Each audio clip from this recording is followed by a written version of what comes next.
guys, Aromie here. Welcome back to our life beginning in all ways. I had a major brain fart right there. No long travel, promises to fulfill, or plans to keep up with. To balance out the one free day, the next was set to be extra full. Tomorrow evening, you'll be leaving Prism Vista City. Your bus ticket was already purchased. You need to pack and prepare and somehow do everything you could ever want to before it was too late. Wait, you're leaving already? What?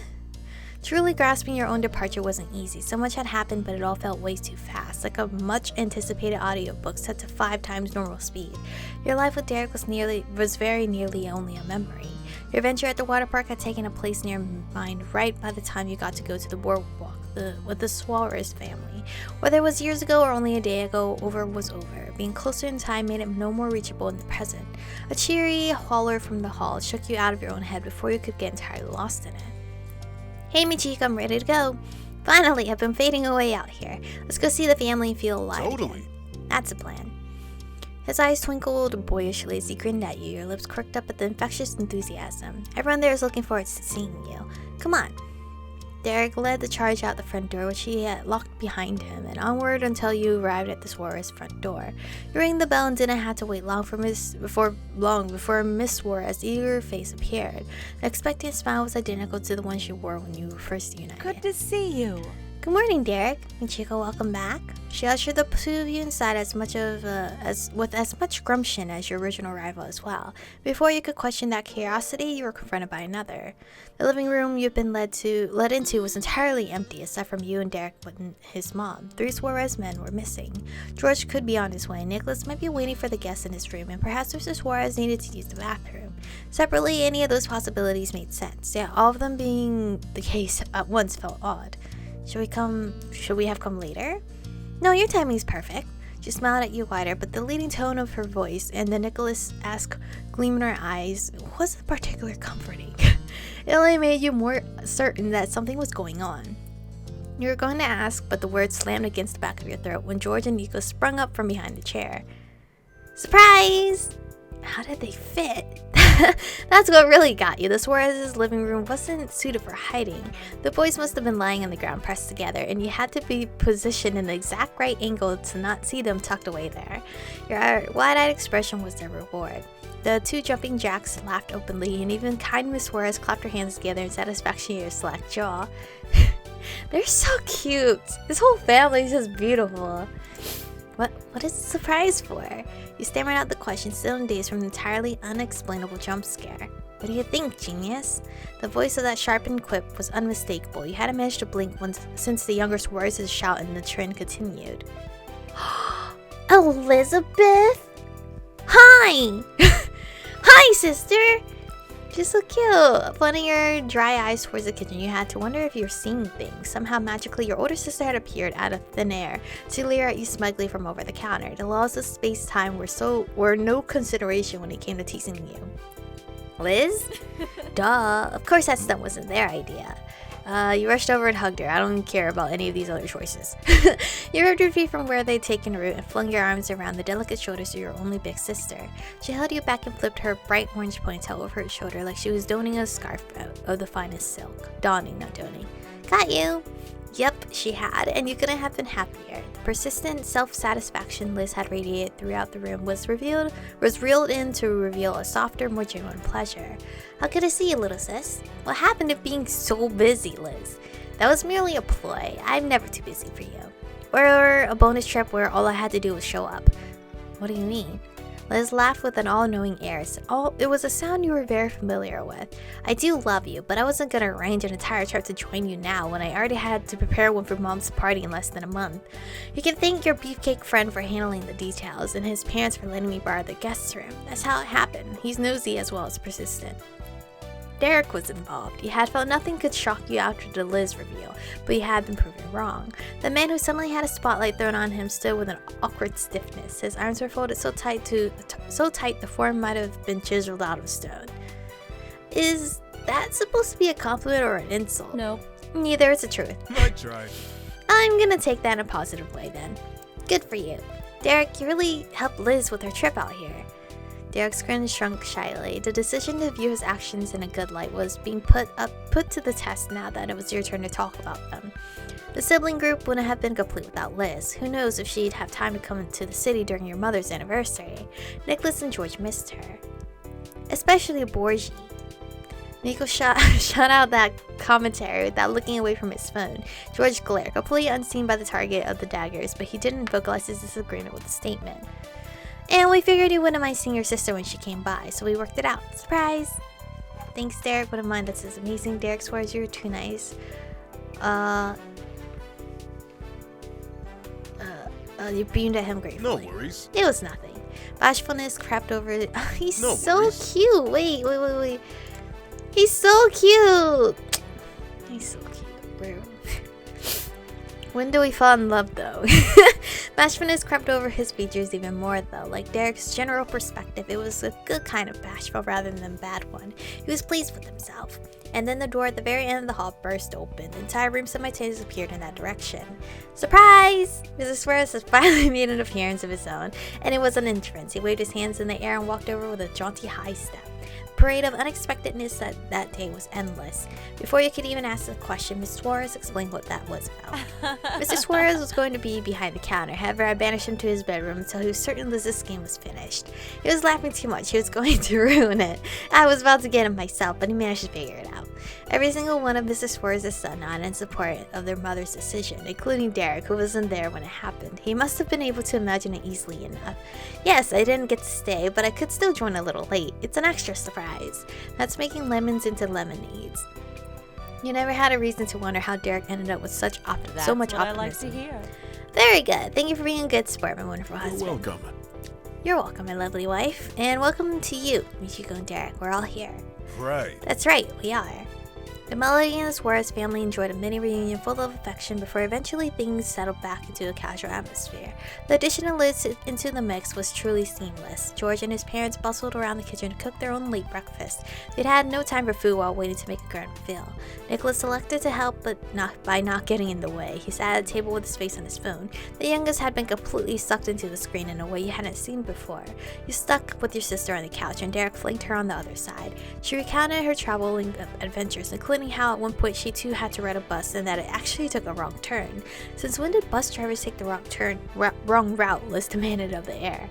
Her long list of points were worth noting, continued right up until a new announcement was cheerily made. Food's done! Hooray! Eggs, sausages, and well-seasoned diced potatoes have been prepared with fresh fruits available on the side. The whole room smelled of pepper, garlic, and a host of other savory spices. Derek already ate, and Liz politely passed on the meal as well. She had had way too many snacks during the overnight trip and couldn't have another bite. You realize you're still a bit hungry and stepped off. Did I eat? You didn't know about them, but you weren't ever going to pass on free food. You decided to have a little, not wanting to reject their generosity. Never reject free food. Your very kind host stood aside so you could get your meal first. You didn't want to keep them waiting by disagreeing with the order. You got off your seat, filled out a dish with some breakfast, and returned to your place by Liz. Right before George's butt made contact with his seat, he paused in midair. Oh wait, I forgot the chili flakes. It's no problem. Sit, I've got you. Derek winked at his little bro and said younger brother plopped down in his chair. The scrambled eggs piled high on George's plate jiggled. Derek pushed off the cushion, took a few long strides into the kitchen, and retrieved the tube of deep red edible confetti. Rather than walk over to the table, Derek stayed right where he was and lobbed George's chili flakes over the counter. Heads up! The receiver snatched it right out of the air. George looked at the item now in his hand and chuckled. Good pass! I'm not rusty yet. Derek saluted from a distance as George began to deliberately sprinkle chili flakes over every part of his meal. At the other end of the darkwood tabletop, another familial exchange occurred. Miss Suarez rubbed her littlest child's bowed back, and spoke to him gently. Nico, are you eating?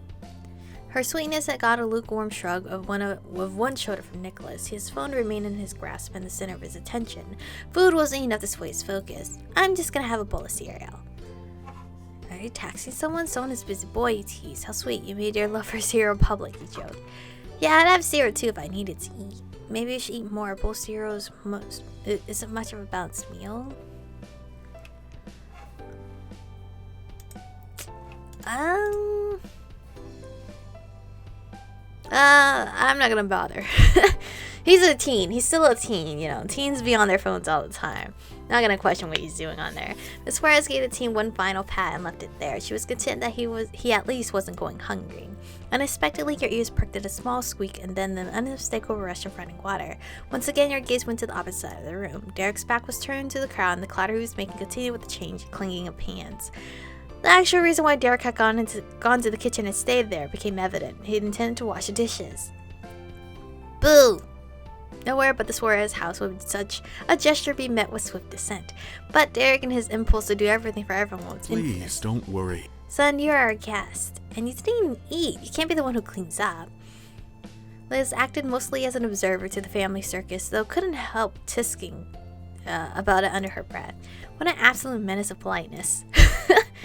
Derek Suarez, get back over here. Don't leave me, he jokingly reached out to him. I can't help too. No, let me do it. Boo, he chuckled. Derek Suarez, get back over here. Your justifiable demand didn't go unheard. Oh. Chico. Derek's face turned just enough to peek at you. A tiny frown pulled at the corners of his mouth. I'm serious. You better not wash those dishes. Fine.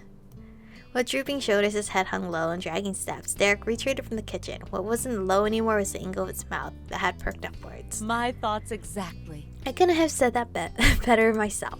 Mr. Suarez and his junior gave a round of applause as the eldest son left his punch behind. Soon breakfast at the Suarez home was finished. Nico did put his phone down for long enough to pour cereal and milk into a bowl and eat. The kitchen was cleaned by George and his parents. Derek remained seated with his idle hands in his lap like the proper guest he had always been at your house growing up. So, Nicholas spoke without being spoken to for the first time in the age. And more amazingly, the phone was gone. It must have returned to the comfort of Nicholas's romper pocket. When I see the pool, there's one here too. We can dip our feet in, get some sun, hang out. A pool. As a young lady raised by the shore, she had an ingrained beach snobbery, but she didn't need a glare from Derek to correct her attitude. I'd check it out. Okay, we'll see how it stacks up to the old one.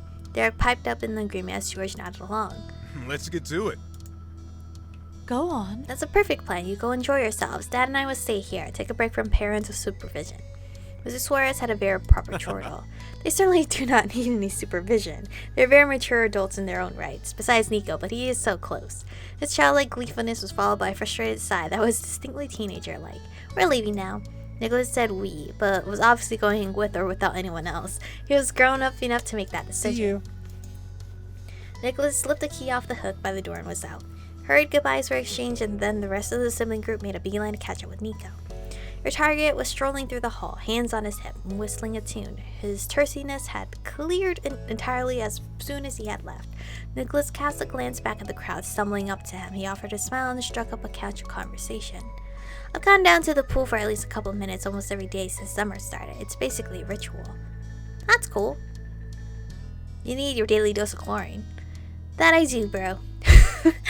The party of five continued on to the ground floor of the apartment condo and out the back. Nicholas took out a key card for the pool door. He already had it on him before ever suggesting the idea. He meant it when he said going there was a regular occurrence. The normal key he took must have been for the house. Ooh! This one's different. I don't remember this one. Damn, they upgraded. It's a nice view. The area itself felt familiar, as if you were the one going there every day instead of Nico. A pale blue rectangle surrounded by rows of identical lounge chairs. It was a pool. The pool at the other apartment was so much better, but this new pool was a step up from the other. You like both pools the Suarez had brought you to, just another generic shared pool. No, this pool is way nicer. It seemed more modern, not just because it had upgraded to key cards. You were already glad Nicholas suggested this. While everyone else stalled at the entrance, Nicholas kept on walking. He headed straight to the edge, crouched low to roll up his pants leg, shifted it onto his butt, and dunked his feet into the water. Liz and George shared a side eye glance. There had been an assumption that you'd be hanging out together. Nicholas, however, didn't show much interest in that sentiment. His mood had been all over the place, and ultimately, Liz and George elected to give him space. The two camped out on two side-by-side lounge chairs, close enough to keep an eye on Nico, but not enough for conversations to be audible between the pair and Solo. Derek watched the chips fall. Despite this supposedly being a fun in the sun adventure with the whole gang, he was frowning. The water sloshed from Nicholas's kicking his feet. His eyes were towards the sky, and those long strands of brown hair were nearly brushing the concrete tiles. He felt much further away than he physically was. Anyway. I'm gonna go sit with Nico. Feet in the pool is the only way to go, and he might like the company. Would you mind if I wanted it to just be me and him. It's been a while since he's got any one-on-one time. No, go ahead, bro. Of course I wouldn't mind. You deserve quality time together. I understand. You sighed. I'd prefer to talk to him too, but he's your brother. What the fuck? Of course I wouldn't mind. Thanks, Michiko. Maybe it's not a big deal, but I hate to make you feel like I ditched you out of the blue. Derek, it's okay. Go to your brother. See you. Yeah, that's like, bro, that's your brother. Go ahead. He's probably in his, like, teenage phase, obviously, of a future worrying, doesn't know what to do kind of situation. Even though I don't think my girl really knows either. I surely don't know either, and I'm, like, in my 20s. You waved one another off and parted ways. Your assigned companions were stretched out quite comfortably as you approached. Neither lifted their heads from the rest underneath them, but their eyebrows went higher. Hey. Gorgeous people. Gorgeous people. Hey. Oh, he's so cute. He's so cute. Have arrived. You took the chair on George's left, you took the chair on Liz's right. You stayed standing in front of the loungers. You sat on the floor in front of the loungers. Sat on the edge of Liz's chair. You sat on the edge of George's chair. I want to sit, like, in the middle of them.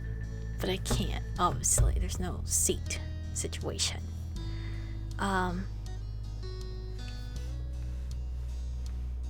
Like, I want to be in the middle of them. God damn it. Sit on the edge of Liz's chair. It'd make it easier to talk if you didn't have to shout across one person to another, and you had no scruples about making Liz share. You bent right down and positioned yourself on the already occupied spot, nearly squishing her arm in the process. But there was an entirely normal little sibling stunt. She didn't bat an eye. How kind when you spend time with your older sister. Your charming gentleman is in the other direction. I miss you, Liz, you said sincerely. How I've missed your snark, Liz, you teased. You're welcome. I came for George, actually. You're the one who abandoned me for George. I figured Nicholas would prefer some time alone with Derek. I kind of want to do this one or this one. I came for George, actually. Michael and George responded to your statement and make him too bashful to ignore. Chico, didn't we all? Liz! You and your sister grinned wickedly at sweet, sensitive George. Then Liz primly smoothed her romper while working the crookedness out of her expression. Well, before you arrived, Borgie here mentioned the recent Father's Day celebration that happened and how mild it was. Fitting for him, isn't it? And she just had to give her usual Elizabeth commentary right now. Their plastic seats creaked as Liz and George stretched their torsos to lob mutual glowers across the space between them, and then they fell back down, all smiles and snickers. But as I was saying, nothing about the event was unexpected. Sorry, not Liz. I read Liz here, but though it's possible my standards are too high, I need to accept that nothing will ever top the first time. How can you beat a couple of 13-year-olds skipping town to have a Father's Day party with one of their sisters and no dad in sight? Liz lifted her hands off her lap and spread them out in a wide shrug. One arm bumped into you. That was an occupational hazard of being a cheeky little sister. Oh well. Father's Day parties are predictable. You should look in the mirror. I knew you'd be joking about that forever, and you still are. Maybe you're predictable too, because she squinted at you coolly with the retort already on her lips. It's my responsibility as the oldest to carry on the family history, especially the embarrassing pieces. Oh, I know you have to. The more something means to you, the more sarcastic you have to be about it. That one got her to pout. Sheesh! Liz's normally resolute attention span began to waver. It was because George's had first. She had been distracted by him, and his disturbance was his brother's. Derek and Nicholas remained on their own. The men on the water's edges were in their own little world. The elder had an arm around the younger's shoulder, whose head was resting against the taller Suarez's shoulder. George couldn't know what they were saying from that distance, or if they were even speaking, or what expressions were on their faces from that perspective, but his gaze remained set. George? The unexpected firmness in Liz's voice entirely snapped him out of his growing reverie. Yes? There is something we must discuss. There is? So? Duh! You've danced around the details, but now that we're face to face, you must tell me, what is this person you're seeing actually like? Huh? What? Come on. George, how can I judge if they're good enough for you if there's nothing to scrutinize? And is they even right? I'm starved for details. Well...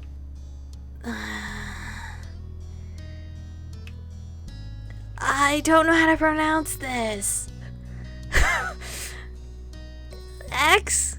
Is it X? has XM pronouns, so progress. We made progress. What else? What? How do you pronounce that name? I can't even pronounce that name. Oh, I feel so terrible. That name. XYR. Sure? Cause Xavier. So is this Xavier? I don't know. Okay, thank God he gave me a name. God damn. Nova. XYR. I'm assuming it's like ABC, like a filler thing. Nova. We're both at the same college, both in STEM, and met at a speaking event where people from different majors and classes all attended. Oh, how did it happen? You two making a connection? Basically, between talks, most people hung around the halls waiting for the next to start. Neither of us made much of an attempt to strike up conversations with the others and ended up gravitating towards each other silently. Your sister couldn't help interrupting. The comment in her head was too good to keep to herself. She giggled lightly. Gravitating. What a way to describe a couple of nerds coming together. Go on. You know, I'm not an expert in small talk or that interested in it. Nova overthinks things. It makes chatting with strangers a challenge. But after waiting around for what had to be at least 15 minutes, X started asking me questions. Is that the correct X? And it went from there and has kept going. We Oh my god. We exchanged numbers at the end of the event. Back then, I thought, X? Is that X? I had gotten bored after doing nothing for so long, but Nova told me later that X had been trying to get X himself. Z? Is it Z? I don't... To just say something me not knowing how to read their pronouns is bothering me more than anything. To just say something already the entire time. Like, I've never seen that pronoun before. I only know he, she, they, them, you know, the starter. The basic casuals. I've never seen that. X or Z, I don't know what that is. Also said the reason Blink decided to talk to me in the end was because of my forest tranquil features. I don't know exactly what that means. The sight of George so absolutely aglow was enough to make Liz shrivel. Oh no, I'm being won over already. Who will bad cop when you bring Zem home? Derek, I doubt it, sorry. Don't worry, sister, I'll be bad cop. And then Nico would, he's got spunk. No one needs to be bad cop, Liz. That was great, George. Derek can be serious when he wants to be. George is a darling and deserves everything. I doubt anyone would hurt him. We can only hope. Thank you. You listen, George continued to familiarly chat amongst each other, but eventually... What's up, everyone? Are you alright, Nico? Going through some things? You tilted your face up. Standing over the three of you was a solid figure, Derek Suarez. Behind him was Nicholas, fiddling with a strand of his wild mane. The youngest and oldest Suarez's had ended their quality alone time. Whatever went on between them, they didn't mention it. George or Liz didn't ask. Your sister was keen to pry into George's romantic life, but not the worries between two brothers. Welcome, boys. Take a seat anywhere you like. I don't mind. The last hints of pensiveness lingering on Nico softened at the brash greeting. I'm the only person in this pool area who actually lives here. Where did you get all that authority? Liz is the boss wherever she is, whether it's true or not. Liz struck a dignified pose with one shoulder jutting forward and her hands on her hips. But the fact that she was lying down while doing it made it fairly silly. It's easy to be in charge when you're always the oldest, no matter how tall or muscular any of you kiddos get. I've got 2 to 9 years on you. 2 to 9 years on you. Oh, depending on who is talking to her. Don't forget it. I know. We will. I agree. I guarantee, sorry. You bring it up often enough to ensure that. So, are you going to accept my graciousness? I think I'm going to pass. For all the chair's promise of lounging, I don't feel comfortable in them. They're always either too slick or stick to your skin and no way slippery with zero in between. I'll miss on the seat too. Of course you will. George and Liz were so tickled by the simultaneous response that you were sure they would have high-fived if he wasn't so reserved and she not so set on behaving maturely. Nico's slight frame was entirely unmoved by the teasing. Derek, however, did react with an awkward chuckle. The now whole group was able to reunite with ease, as if the five of you had been chatting the entire time. Liz hummed self-satisfied. I'm not complaining, but I have to say it's so weird to be sunbathing at a pool and not the beach. You didn't want to complain either, but if you did, you'd point out how much less good this pool was compared to the other. Crossing his arms and letting his eyes shut, George shared his own perspective. It was rare, but always welcome. I think it's weird to be at this pool, not the one we grew up with. It's cool to see all of us together. That's cool. He read your mind exactly. Oh yeah? I only ever saw it from a distance. I don't know the joy of truly being there. That's too bad. It's better than this one. Yeah! Yeah, for me too. While the brothers wore a set of nostalgic grins, Liz's smile was far more devious. If you want to, I wonder if we could sneak a peek. All the general sentimentality from George's face dropped to the floor and metaphorically shattered. The idea of doing that never in this lifetime would have crossed George's mind if he had been left on his own, but Liz was here and continued to make her case. There has to be a way to slip in. We don't have to be long. No one will know we don't actually live there. I figured. Elizabeth never changes. Her rule-breaking intentions were brushed off entirely with a light-hearted laugh by Derek. It was nothing more than talk. At least it had been until a calm, even voice made it real. We could do it. The lock broke years ago. No way they have fixed it. George! Derek snatched the mantle of brazen-induced shock off of George due to the middle son's own stunning suggestion. Nicholas whistled amusement. He wasn't nearly as scandalized. She really brings out George's bad boy side. Damn straight. Maybe I shouldn't have brought her after all. I don't know, Derek. Impulsiveness seems to run in the family. George, I appreciate your sweetheart side and bad boy side.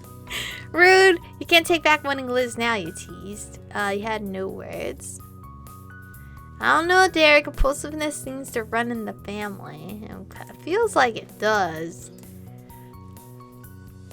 But I feel like teasing George would be funny too. Thanks, Fujiko. Liz, George, and Nico, the troublemaker trio, which they now were, shared sneaky glances between one another. What?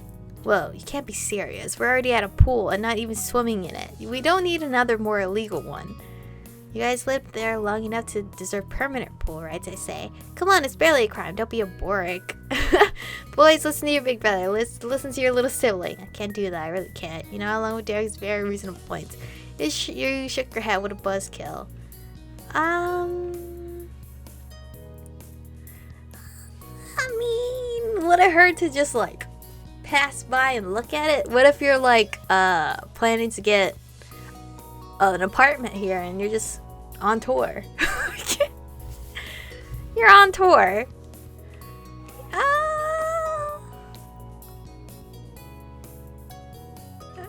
But I also want to stand by Derek's side, but like also like nostalgic, you know. You guys lived there long enough. Your agreement with the indecency was followed by 3 whoops. The trio was actually a quartet. Derek scratched the top of his head with an expression equal parts amusement and amusement. Really? You too, huh? It's the melody way, and that's 4 against 1 majority rules. Woo! Breaking time! Nicholas was pushing his luck with that line, but Derek sighed in acceptance. He ran a hand down his face to say to himself, okay, let's do it, but don't call it a break-in. We're visiting our old home without checking if we have permission. It's different, sort of. Another round of cheers rang out in the lesser pool's gated area. Derek bounced nervously on his feet and snickered. Oh, man. You're all so bad, but he meant it as a compliment. The criminal organization began Operation Walking to an unlocked pool in a way that's not entirely equivalent to breaking in. The 5 of you tiptoed out of the condo complex, worried Mr. and Miss Suarez would decide at the worst possible time to check up on you, but made it to the car. George insisted on the middle seat for the drive over. He didn't have it in him to make Liz take it, and Nicholas adamantly refused to. On arrival, Derek found a place to park far in the back, away from prying eyes. The set of brothers led the way to the pool's gate. They strode forward confidently. It was a trip the 3 had made hundreds of times. You never doubt they belonged. George pushed the door and it swayed open without resistance. A light breeze could have gotten through the security. He glanced at the rest of you and curled his fingers to the thumbs up. Mission accomplished. Yeah, oh well, this one's not bad either. The views are blocked off, but it's much larger. Or it looks much larger. The pool was exactly as it appeared in the distant memories you had held onto for many years. This is awesome. George and Nico scampered around carefree. They checked out each nook and cranny and had a story to tell about everyone. The 2 brothers shouted reminiscences back and forth across the space from the time Nicholas caught a bee without being stung to the day George got hit with a massive nosebleed in the deep end. Derek too lit up in the presence of an old inanimate friend. The hit of nostalgia had done wonders for getting over his innate rule-follower tendencies. Your grateful Alyssa's stroke was brilliant. It was a perfect addition to your sibling gathering. The young ones were happy, and it had been much too long since you and Derek snuck around somewhere you technically weren't allowed to be in. The woman in question observed her handiwork from the greatest distance. A sweet curve of her mouth expressed a happiness her dry commentary didn't. It's not the beach, but it's nice. Once the initial excitement settled down, the casual hangout session continued on as it had been left off. Like Derek had guessed, changing venues from one pool to another didn't have much of an impact on what you did, but it'd make for a new memory to add to the collection. George Stennier's brothers as he recounted a recent paper he'd penned on the Doppler effect. Nico and Derek gleefully expressed awe at the achievement. Nice work. They've always been the smarts of our operation. With 3 chances, at least one of us had to have a decent amount of brain cells to rub together. You're all smart, brains, bronze, and looks. You brothers have it all. George is a book smart and Nicholas is street smart. I'm so impressed, George. You have a thumbs up towards George. They're giving us a lot of options still, but like George this, George that. Because George is cute. Because if again, if I did not know who these 3 were, I would go for George. Sorry, Derek. I'm just not into like buff dudes. But anyway, brains, bronze, and looks. Your brothers have it all. Aw, they're so cute. They're all blushing. A full set of rosy faces grinned at you. Thanks, Michiko. George's informative explanation was cut off by a fast-paced techno-pop beat. It wasn't a bad tune, but it made Nicholas shriek. She's calling? Now? He scrambled to retrieve his long-abandoned phone. The events of the morning came back to you with clarity. She was the reason he'd been so distracted. You watched the teen cautiously. Nico had completely frozen after managing to get the device out of his deep pocket. What do I do? Answer it. Was George's plain reply. It was perfectly reasonable, and the only other option besides not answer it. Unfortunately, that bit of common sense was of no help to Nico. His breathing was rapid and the phone shook in his hands. Derek, you give advice. You've got more experience liking somebody than me. I only found one less than a year ago. Derek still needs advice for himself, because he's been like just cucking us every time. When we were so close to, intimacy and kisses or confessions, he's like, nah, backtrack. In most cases, Derek was the first to jump at solving a problem, but he pretended not to see the whole scene, at least until he'd forcibly been thrown into the event by George's straightforwardness. George, you knew the glad glower. Derek's brother was threatening to send him to an early grave again. No. This is not the time. How can I tell anyone else how to handle romance well? I always choked when I tried talking to my crush. Oh yeah. Well, the brains and brawn can't be denied for the trio, but your one weakness is clear. None of you boys can woo to save your life. No. She's not my crush. Oh, then what's wrong? As much of a mess Nicholas had dissolved into, he was still together enough to set that misunderstanding straight. He was so offended his voice cracked. She's a psychic. I've been on her waitlist for months. A psychic? And just answer. George reasserted his suggestion, this time with an extra dose of obviously in the undertone. There was no reason to hesitate as far as he could see.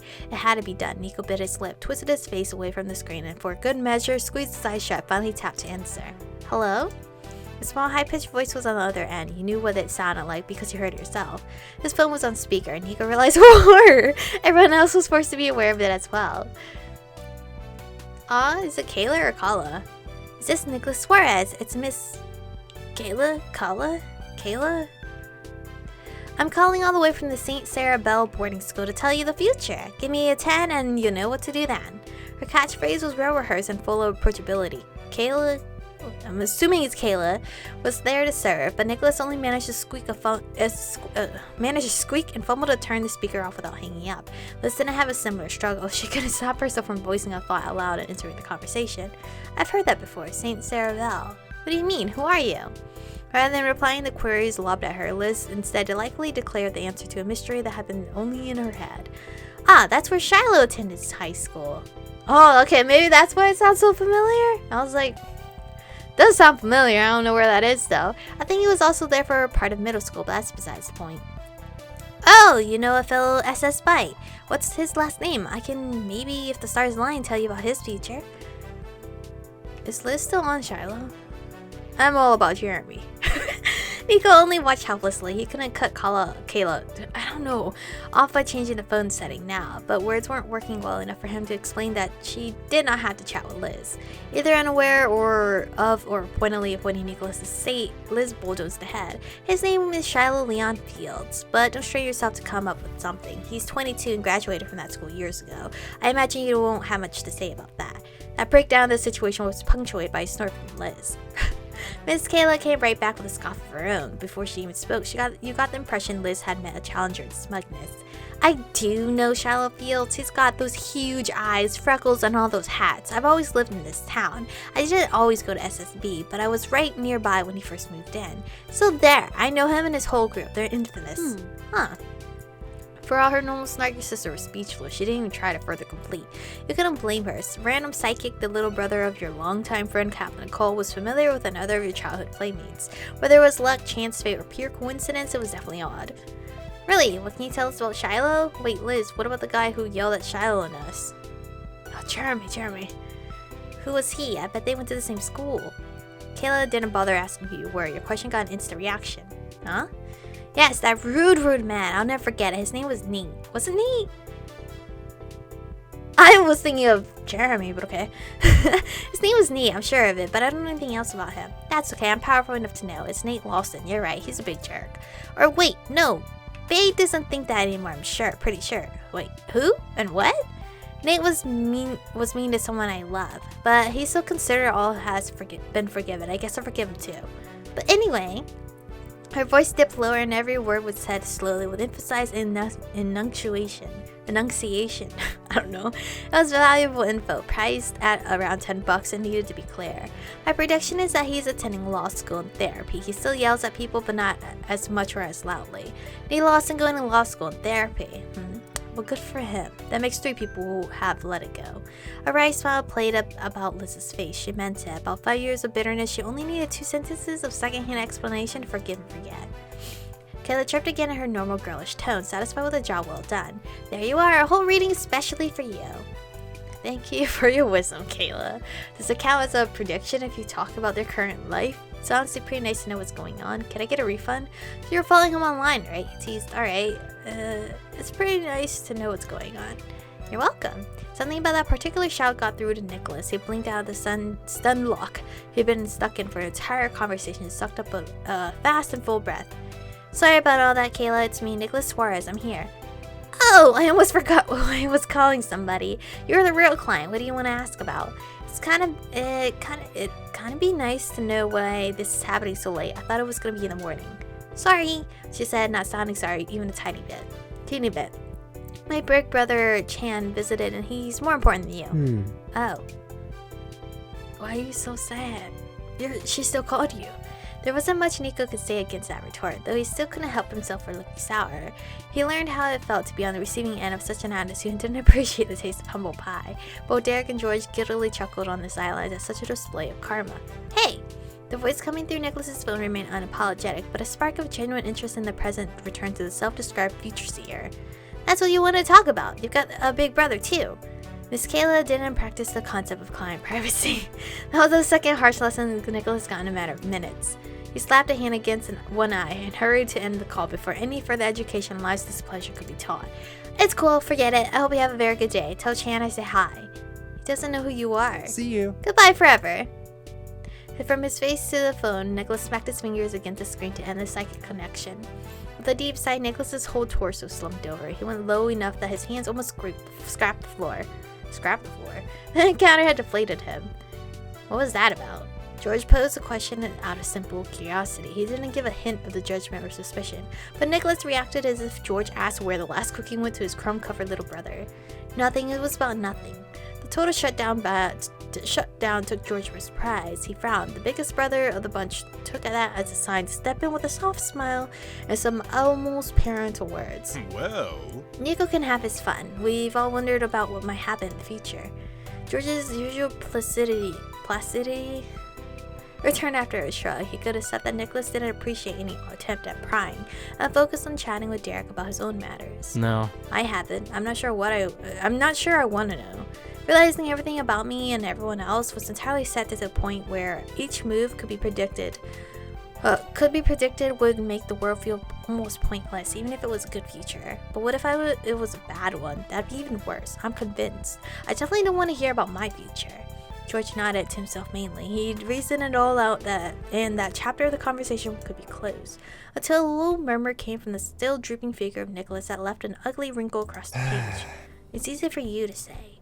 He hadn't been trying to join into the conversation. He made it crystal clear it was a topic for discussion.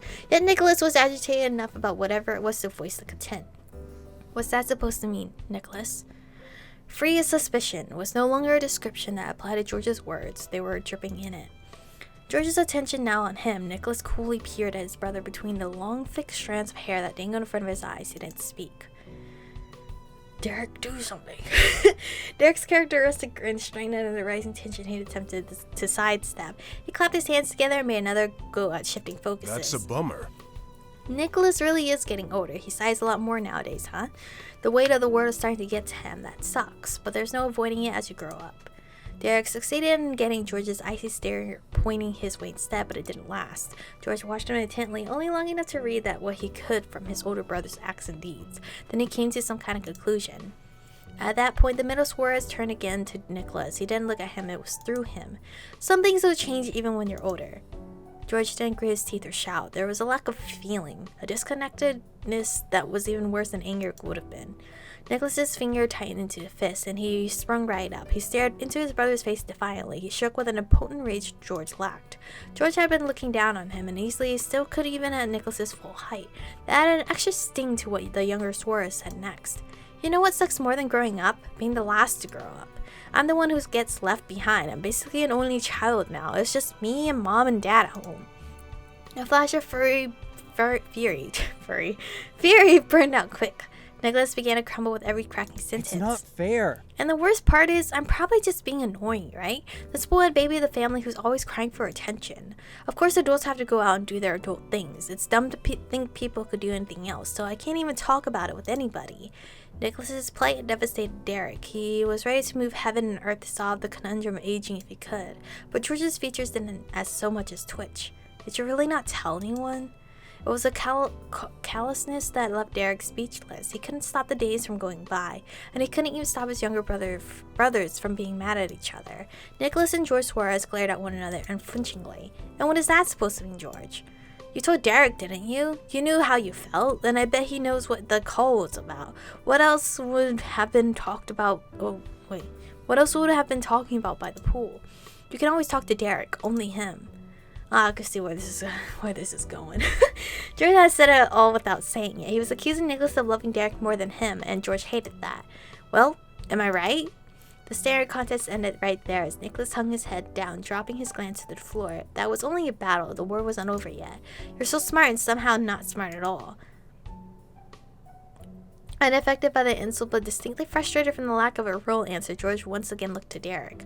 Derek's mouth had continued to hang open in horror, but he finally closed it. He too turned his gaze away from the middle child. He didn't have any words to offer at that time. We're just gonna stop it here. This is getting a little way too heated. It's getting way too heated, and we're already like 40 something minutes into the recording for today. So pause right here. I'm gonna go take Ari out because now it's a decent time to take her out. It's like 6:07 a.m. I've been up at 4 a.m. So yeah, we're gonna stop here. This is way too much trauma. Not trauma, well, maybe trauma and chaos. But thank you guys for watching today's episode. Stay beautiful, and I will see you guys in the next one.